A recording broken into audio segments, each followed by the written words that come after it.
Amém. Amém. Glória a Deus. Queridos, quero falar nesta noite com um tema, dar um tema: a mão do Senhor está sobre você, está sobre nós. Pensar um pouquinho na ação de Deus, lembrando que nós temos um chamado para viver coisas diferentes da parte do Senhor. Muito mais do que o natural, Deus nos chamou para vivermos o sobrenatural, sim. Nós entendemos, querido, que por mais que estejamos na terra, nós vivemos na realidade das coisas do céu. O grande diferencial do povo de Israel, enquanto era ali a nação de Deus, era justamente o que eles experimentavam de diferente das outras nações.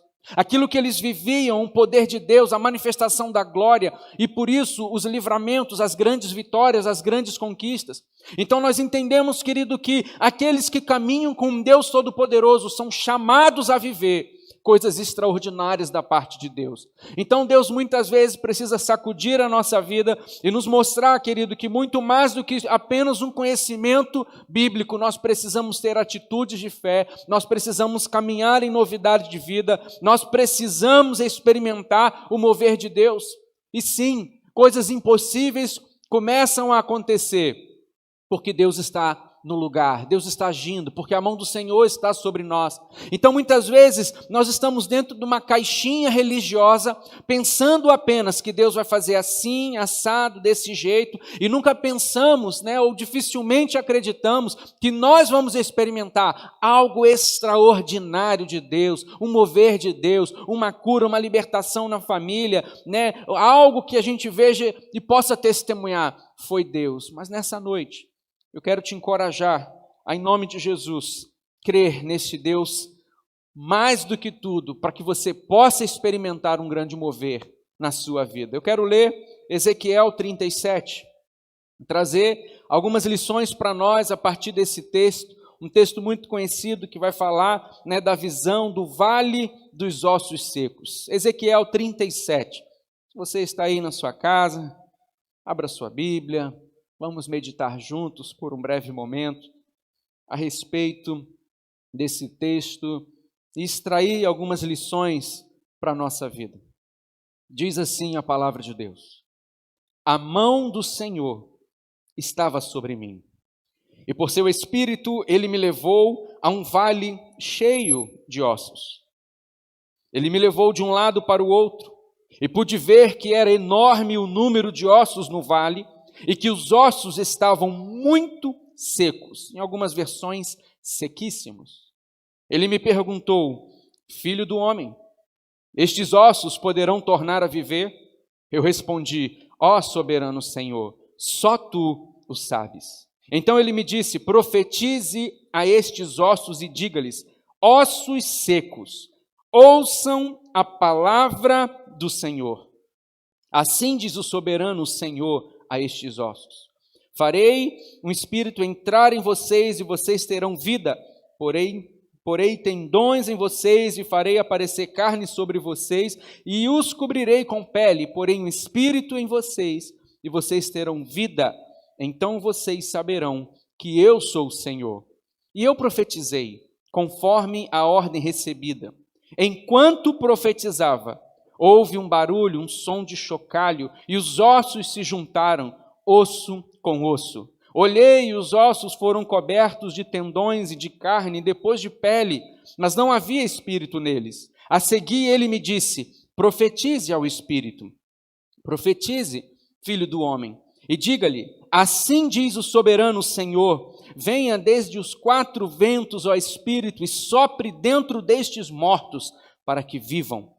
Profetizei conforme a ordem recebida, e o Espírito entrou neles, e eles receberam vida e se puseram em pé. Era um exército enorme.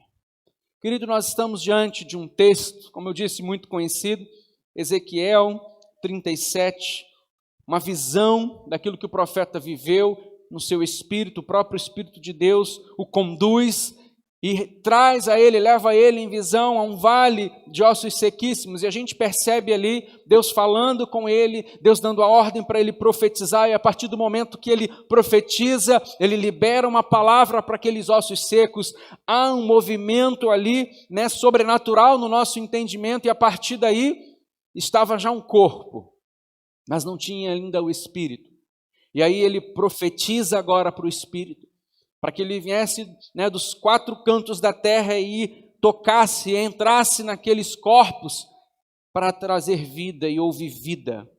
Deus estava falando ali da condição, querido, que o povo de Israel estava vivendo. Essa visão trouxe uma realidade, uma vivência. Eles estavam vivendo um momento de dificuldade, mas através disso eu quero pensar com os irmãos a forma que muitas vezes Deus está mostrando algo para nós, Deus quer trabalhar nas nossas vidas, mas o quanto nós somos participantes daquilo que Deus quer fazer.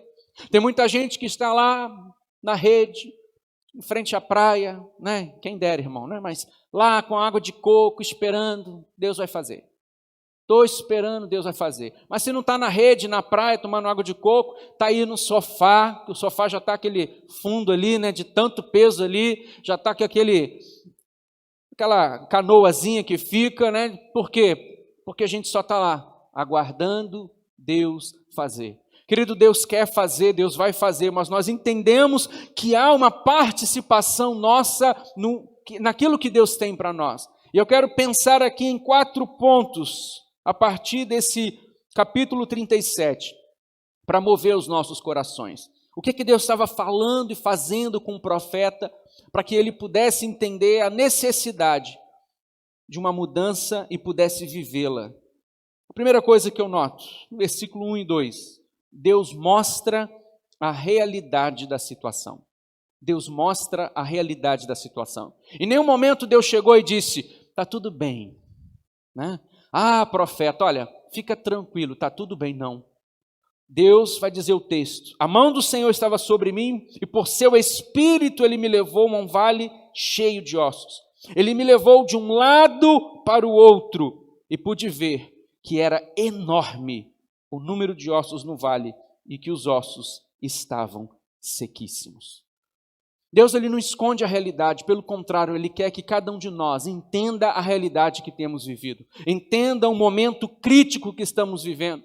Tem muita gente que quer botar sempre um pano, né, para esconder a realidade, para esconder um fato. São os famosos panos quentes, ou talvez o nosso jeitinho brasileiro. Às vezes colocamos um sorriso no rosto para dizer que está tudo bem, e nem sempre está. Deus chega para o profeta, o conduz em uma visão, ele diz, olha, a situação do povo é essa, só tem morte, só tem osso seco, estão sequíssimos, por todo lado nós encontramos assim. E às vezes, querido, quando nós olhamos a nossa condição, muitas vezes a gente não quer ver a realidade. Estamos escondendo a realidade daquilo que estamos vivendo, mas precisamos entender qual é a realidade que temos vivido. Isso falando individualmente, talvez espiritualmente, o quanto estamos firmados e temos vivido conforme Deus, ou então o quanto ainda estamos oscilando em relação às coisas de Deus, ou até então eu estou vivendo só, né, um percentual de fidelidade e outro não. Qual é a realidade da sua situação? Falando emocionalmente, se ainda estamos frágeis, com dores do passado, ou curados, prontos para prosseguir. Muitas vezes, querida, a nossa realidade emocional é um bagaço. Estamos até dentro da igreja porque sabemos que Jesus é o caminho, mas já não temos forças para avançar, já não temos coragem de ir para a luta, porque estamos feridos por causa das guerras e batalhas que enfrentamos ao longo do tempo. Qual é a realidade? Talvez falando em família, o nosso ambiente familiar está ajustado, ou ainda, talvez precise alinhar algumas coisas. Nossa casa, querido, precisa ser o melhor lugar do mundo. Se não é o melhor lugar do mundo, tem alguma coisa fora. E nós precisamos ver qual é a realidade atual dentro da nossa casa. Há uma pesquisa que foi feita, que muitos brasileiros, quando saem do trabalho, ficam rodando, né, nas suas cidades, esperando dar bastante horas da noite para chegar em casa somente no horário da noite. Porque não querem ir para casa. encarar os fatos, as realidades, os problemas que estão vivendo. Nós precisamos ver qual é a realidade. O profeta está sendo levado para ver a realidade daquela nação. Talvez a nossa realidade financeira não esteja tão boa. Se estamos conseguindo planejar, glória a Deus, mas às vezes é preciso a gente parar e ver, olha, realmente a minha realidade não é essa, eu preciso ajustar, melhorar. Talvez a nossa realidade profissional, o quanto estamos preparados para avançar, ou o quanto nós paramos no tempo e não estamos mais progredindo. Enfim, querido, cada um de nós pode avaliar a sua própria vida, a sua família, ver aquilo que tem produzido e aquilo que não tem produzido e ver a real situação. A Bíblia diz que por todo lado haviam ossos. Essa era a situação espiritual de Israel. Mas o que eu quero perceber nessa noite é que a situação daquele povo não era ruim apenas espiritual, porque o espiritual interfere diretamente no natural.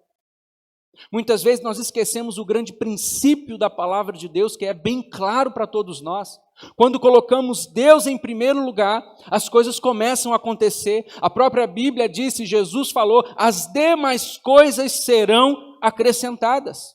Quando nós colocamos Deus em primeiro lugar, nós estamos vivendo realmente o que está em Deuteronômio capítulo 28, 1-2. Quando nós obedecemos fielmente a palavra de Deus e seguir ali os seus mandamentos e estatutos, todas as bênçãos de Deus virão sobre nós. Então, o que Israel estava vivendo, numa condição de cativeiro babilônico, de dificuldade, era um reflexo daquilo que ele não viveu espiritualmente. Então, hoje eu posso estar vivendo uma condição ruim em alguma área da minha vida, porque algum princípio foi quebrado.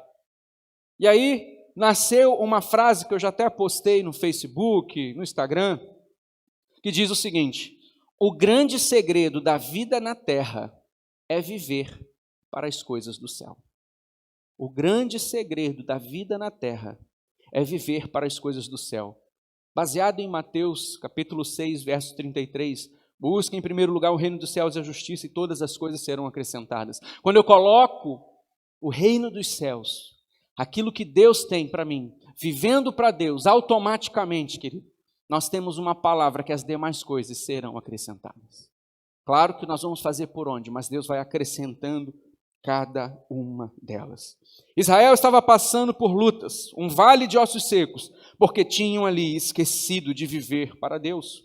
O profeta estava vendo os ossos e Deus diz claramente o que significa.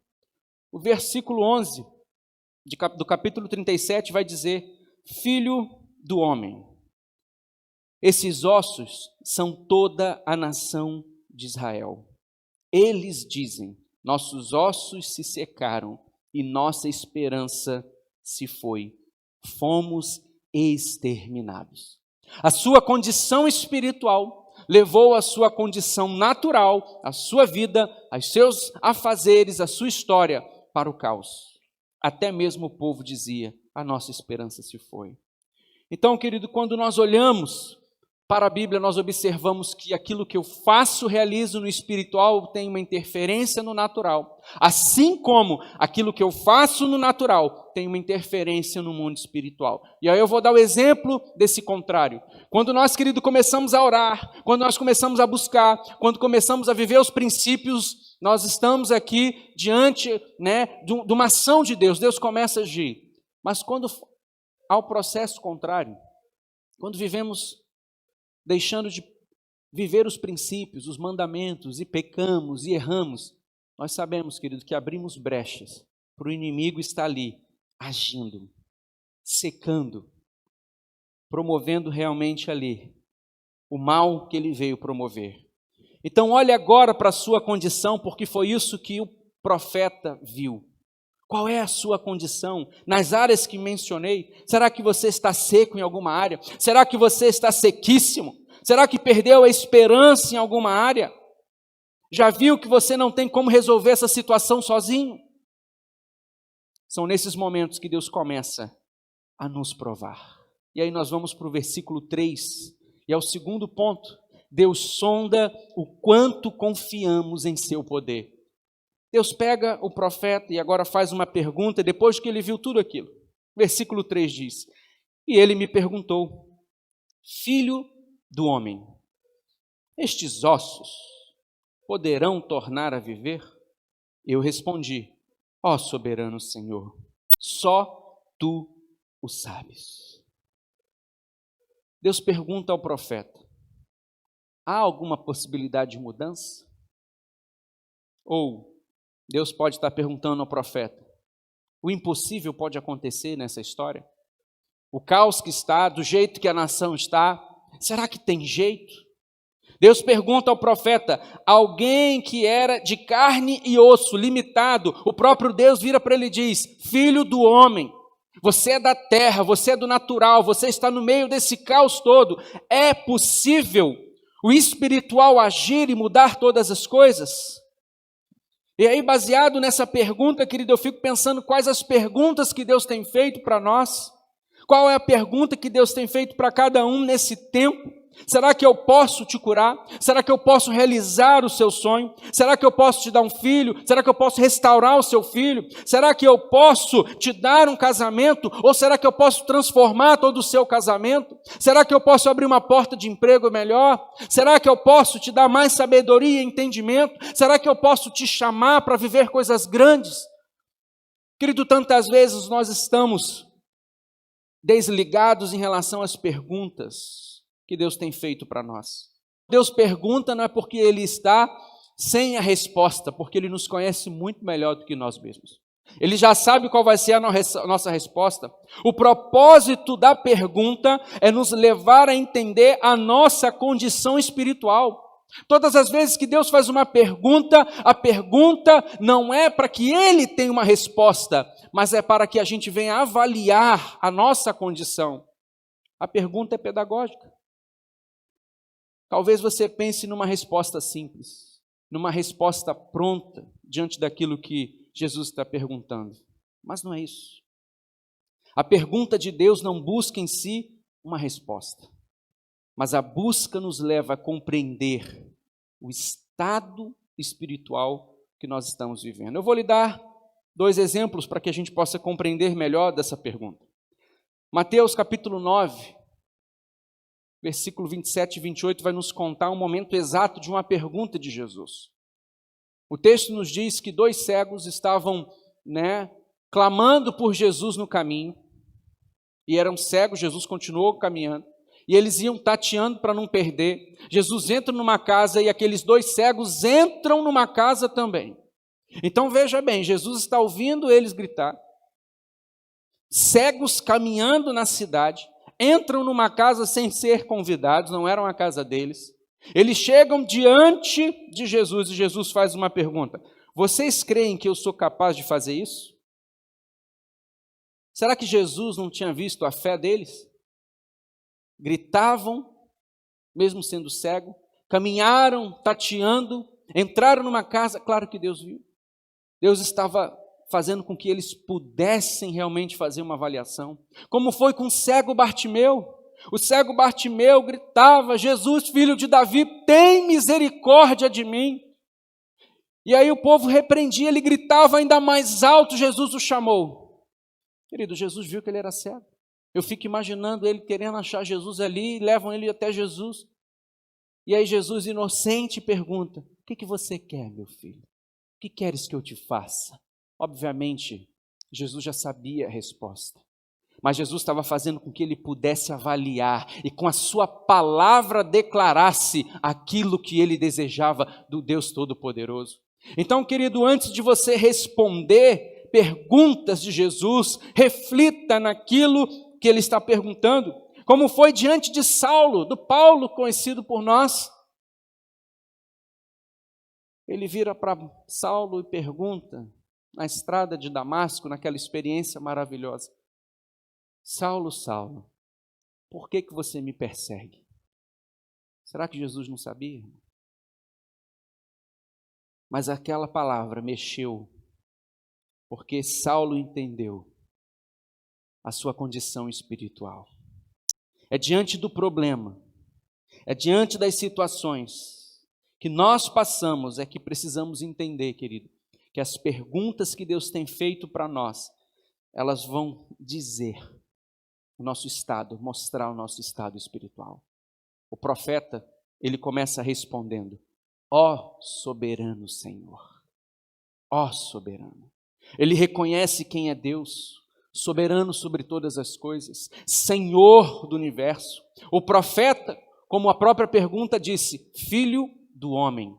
Mas agora ele respondendo, ele diz: soberano Senhor. E ele diz: só tu sabes.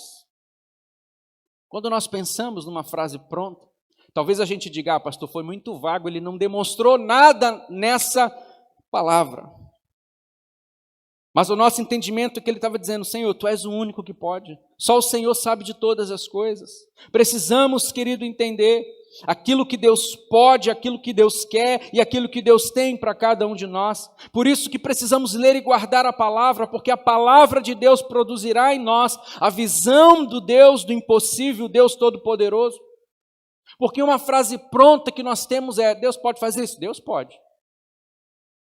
Mas Deus vai fazer na vida do vizinho, lá na outra igreja, lá com outra pessoa, mas muitas vezes não acreditamos que Deus vai fazer na nossa vida.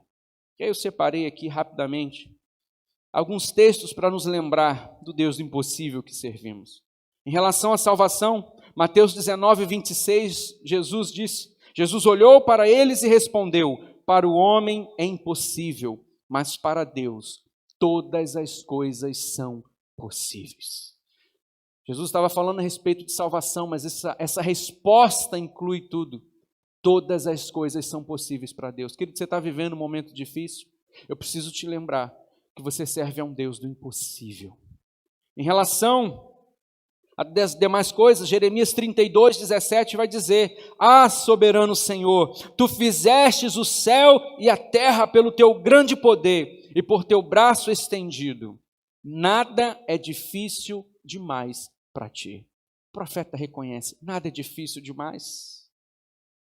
Marcos 9, 23, quando aquele homem questiona Jesus, dizendo: se você pode fazer alguma coisa, Jesus diz: se podes. Eu fico imaginando uma indignação santa de Jesus. Se podes, disse Jesus, tudo é possível àquele que crê. Querido, em nome de Jesus, comece a crer na mudança dentro da sua casa, do seu trabalho. Você precisa ser um agente de mudança. Você precisa acreditar. Você precisa entender o Deus a qual temos servido. A resposta do profeta, tu sabes, é muito mais do que uma resposta pronta. Sim, Deus pode tudo. Sim, Deus é o Deus impossível. Mas é uma resposta que compreende o poder como a soberania de Deus. Nós temos um exemplo de alguém que dava muitas respostas prontas, que era Pedro. Pedro era esse homem. Por exemplo, uma das palavras que ele disse: darei minha vida por ti. E a gente sabe que naquele momento ele negou Jesus e correu. Mas tempos depois, mais maduro, quando Jesus faz algumas perguntas para ele, restaurando a sua vida, o que ele diz? Tu sabes, Senhor. Tu sabes.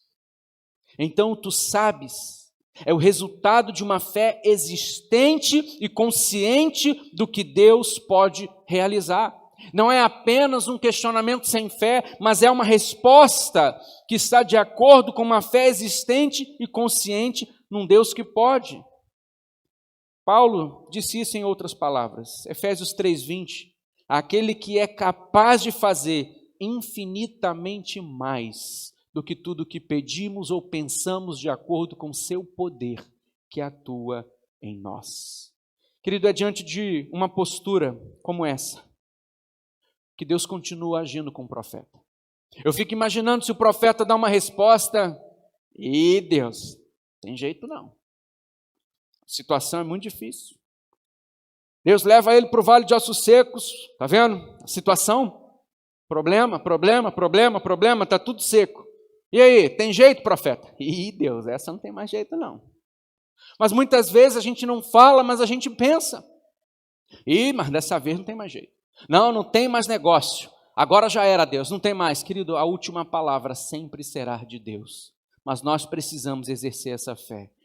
De acordo com a palavra de Deus, Depois que o homem ali, o filho do homem, declarou isso, o Senhor diz, versículo 4, então ele me disse, profetize a esses ossos e diga-lhes, ossos secos, ouçam a palavra do Senhor.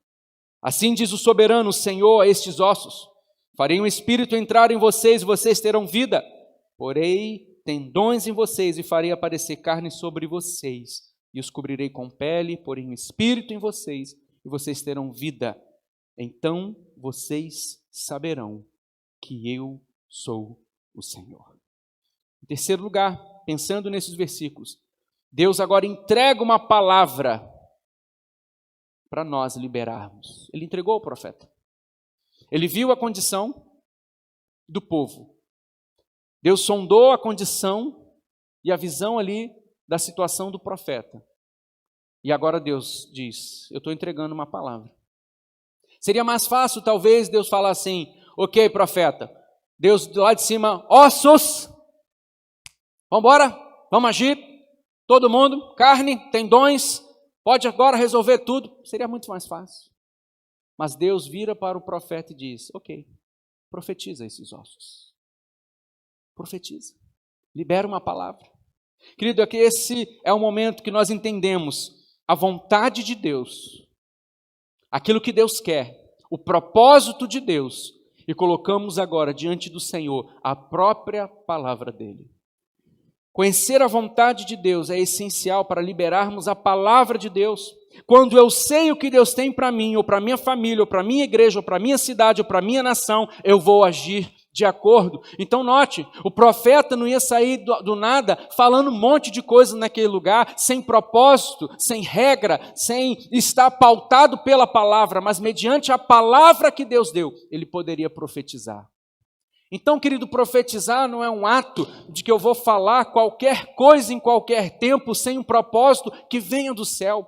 Mas quando eu sei aquilo que Deus já prometeu para mim, quando eu sei a vontade de Deus para minha casa, para minha família, eu posso sim erguer a minha voz e dizer, Senhor, em nome de Jesus, eu tenho uma palavra que as portas do inferno não prevalecerão contra a igreja do Senhor, então vem sobre nós, Senhor, repreende todo o mal, porque eu estou pautado na vontade, no propósito do Senhor.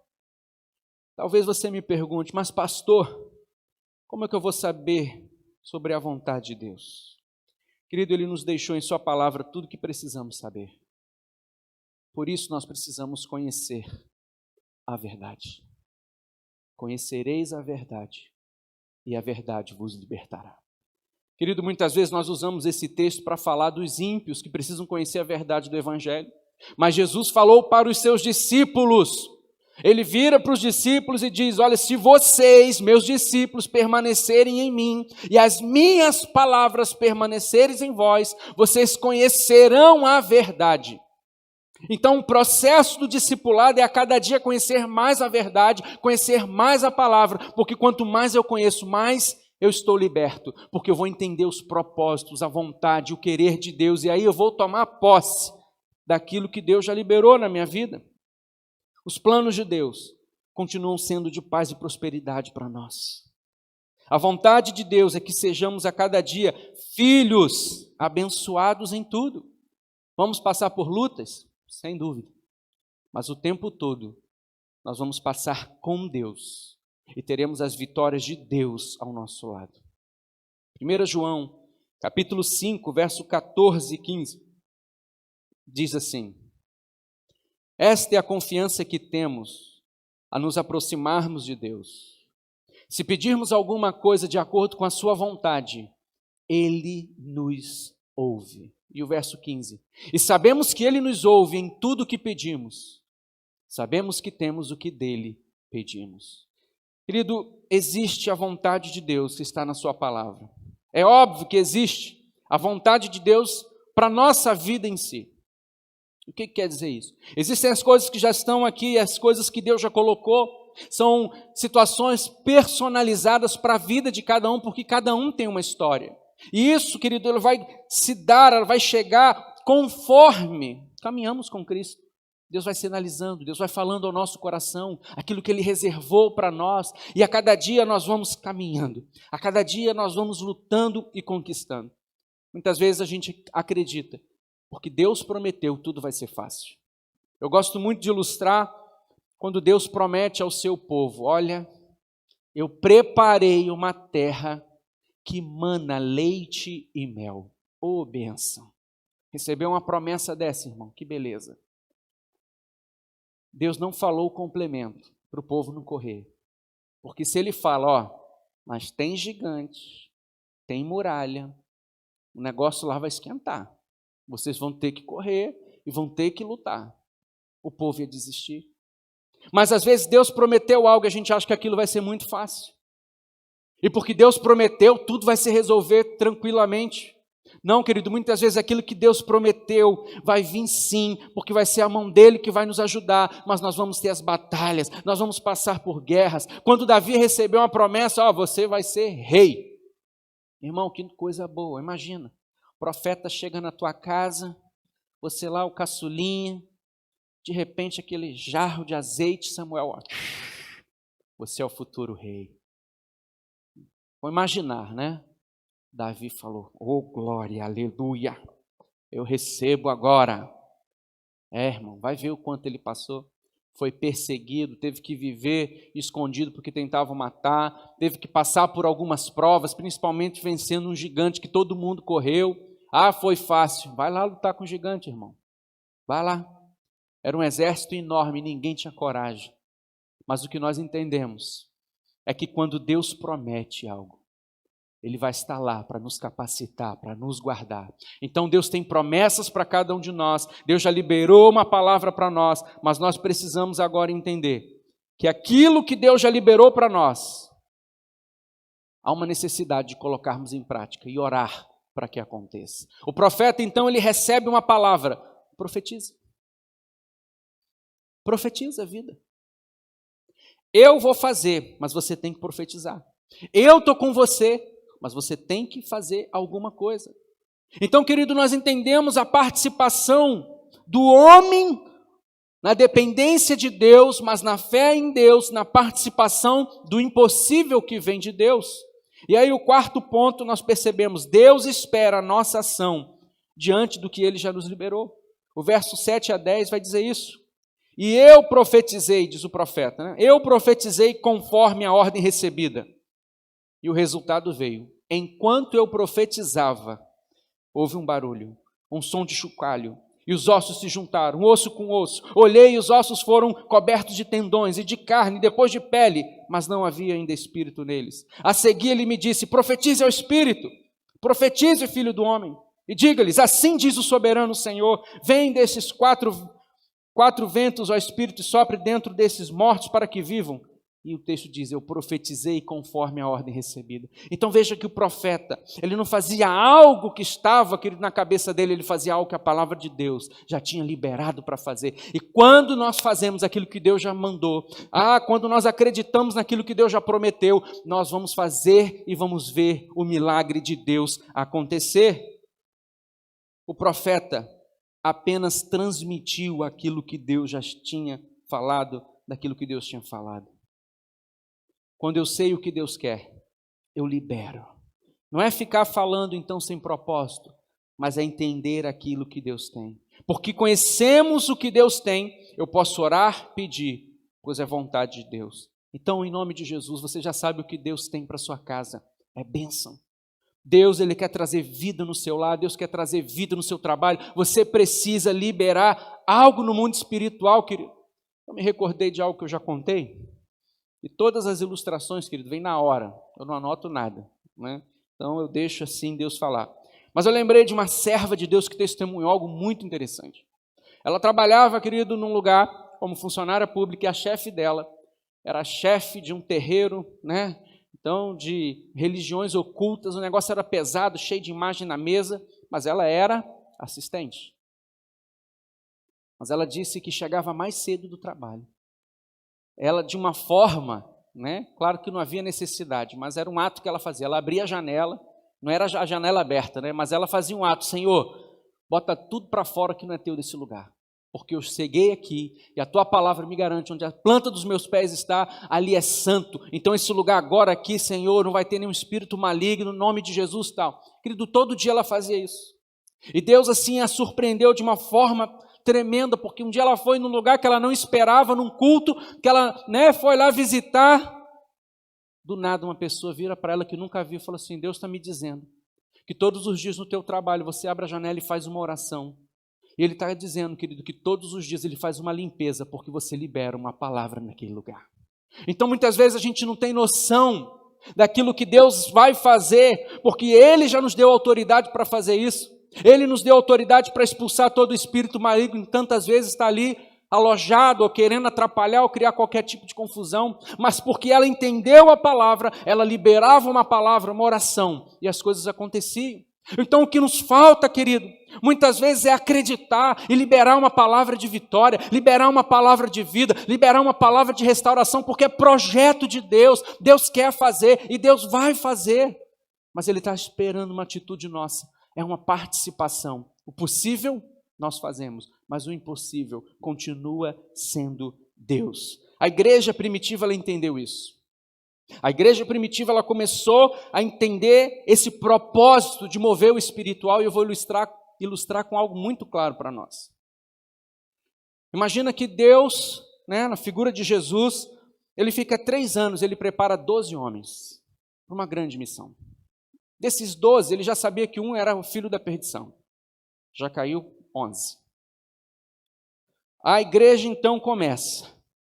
Logo de cara, um dos 3 mais chegados, que nós temos os 3 mais chegados. Lembra lá, né? Quem era? Lembrou do barquinho? Pois é. Então, nós temos Pedro, Tiago e João. Estava esperando o pessoal lá de casa falar, mas ninguém falou lá na casa, né? Pedro, Tiago e João. Mas aí, logo no início da igreja primitiva, Tiago é preso e morto ao fio da espada. Ah, foi permissão de Deus. Não foi a vontade de Deus. Nós não cremos que era o propósito de Deus perder logo mais um apóstolo no início da caminhada. Não era. E aí nós temos algo que a igreja começou a fazer. Atos capítulo 12 vai nos dizer que o rei Herodes prendeu alguns da igreja, inclusive Pedro, e ia matá-lo. E aí é o momento que nós vemos pela primeira vez na história, a igreja ora intensamente. É o momento que a igreja entende, nós precisamos gerar algo no mundo espiritual, nós precisamos liberar algo no mundo espiritual, e quando eles oram, o anjo vai lá na prisão e de forma sobrenatural liberta Pedro. Se eles não tivessem orado, querido, a gente acredita que seria mais uma perda. Ah, mas Deus não ia deixar. Tiago morreu. Nem sempre, querido, aquilo que Deus quer para nós acontece, porque nós precisamos corresponder com aquilo que Deus tem para cada um de nós. E aí nós entendemos, querido, o propósito de Deus, de sermos alguém que libera isso no mundo espiritual, diante de um cenário impossível. A palavra de Deus, ela precisa me dar norte e eu liberar uma palavra de restauração. É diante das impossibilidades que cremos que o Senhor pode. É diante da sua palavra que cremos que o milagre é possível. E é interessante porque o profeta começa a liberar. E o texto diz que Deus começa a colocar tudo em ordem. Osso com osso. Depois os tendões, a carne, a pele. Deus é especialista em resolver problemas, e quando Ele começa a resolver, Ele começa a ajustar tudo. Não foi, querido, primeiro carne, depois tendão, depois ali, não, foi no tempo certo, da forma certa, do jeito certo.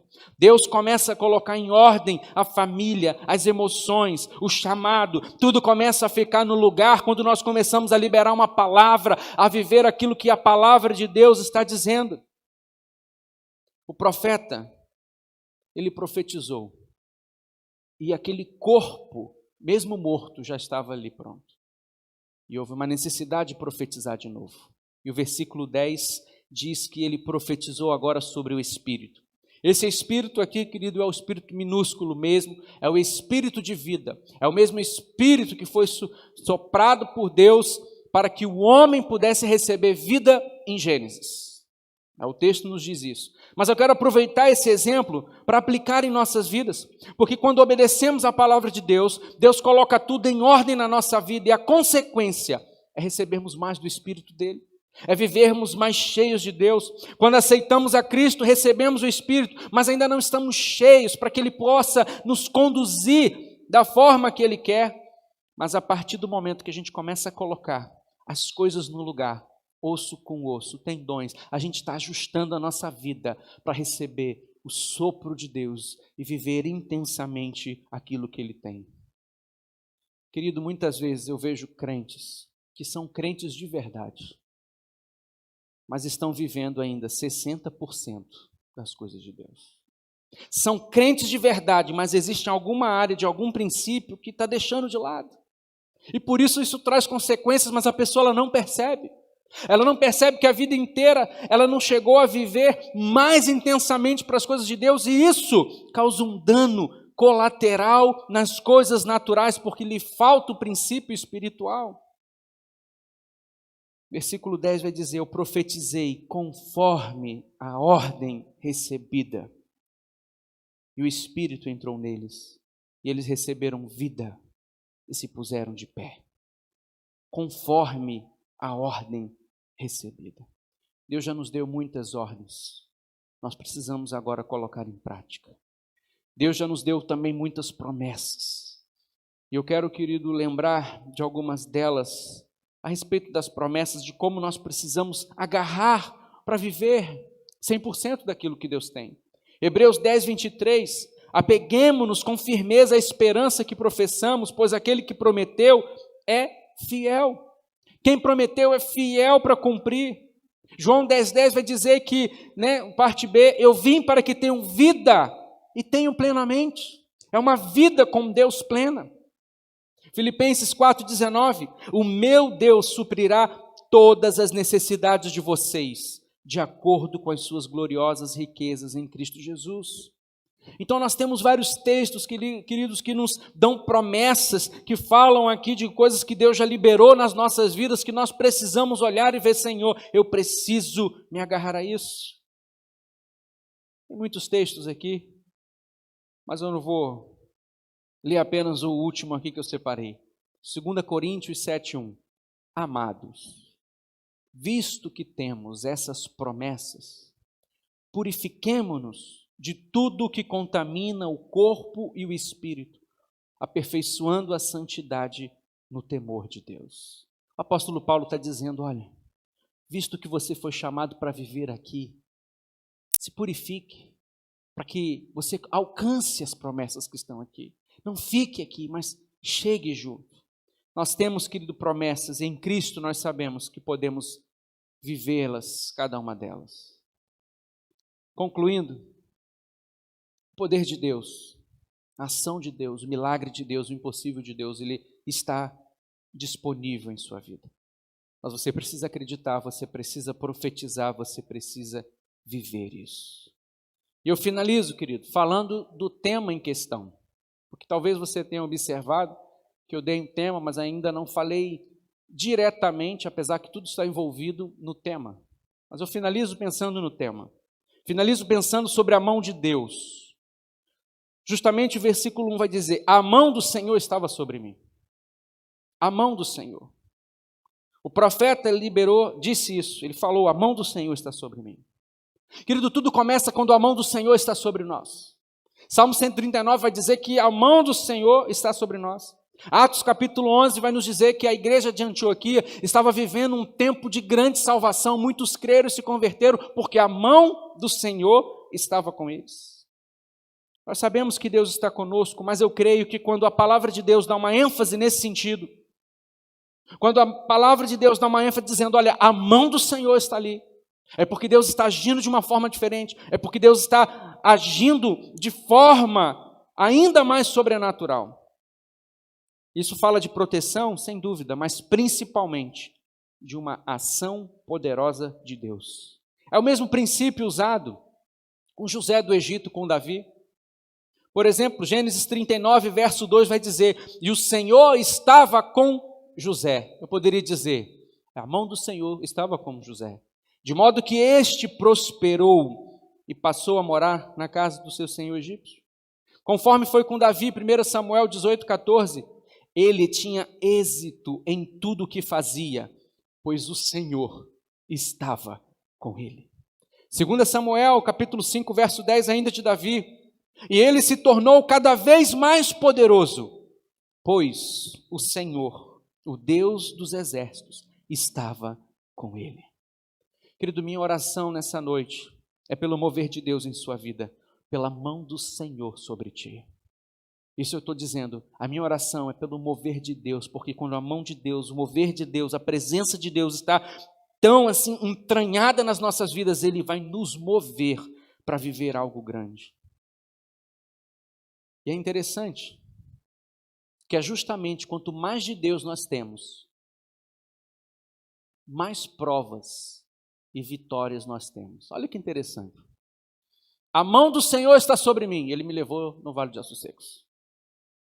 É justamente quando eu estou com mais de Deus que Ele vai me levar a ter as vitórias, mas para mim ter vitória eu preciso ter a minha batalha. Quer ver alguém que passou por isso? Lucas 4:1, Jesus, cheio do Espírito Santo, ou seja, cheio de Deus, voltou do Jordão e foi levado pelo Espírito ao deserto. Que a presença do Senhor possa te conduzir. Lembre-se o que vimos hoje. Deus mostra a realidade. Nós precisamos entender aquilo que está acontecendo. Deus sonda o quanto confiamos no seu poder. É um teste da nossa espiritualidade.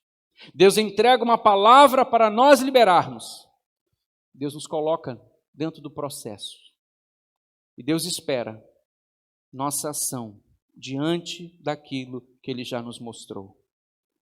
Isso nos fala de ação diante dos desafios que temos vivido. Nós vamos adorar a Deus, querido, nesse tempo. E vamos orar pela mão de Deus, para que Deus te dê ousadia, te dê intrepidez, te dê coragem. E você precisa profetizar vida em nome de Jesus. Existem momentos que não há lógica no que Deus nos manda fazer. Veja a ordem de Deus. Profeta, fala aos ossos. É o que diz o texto.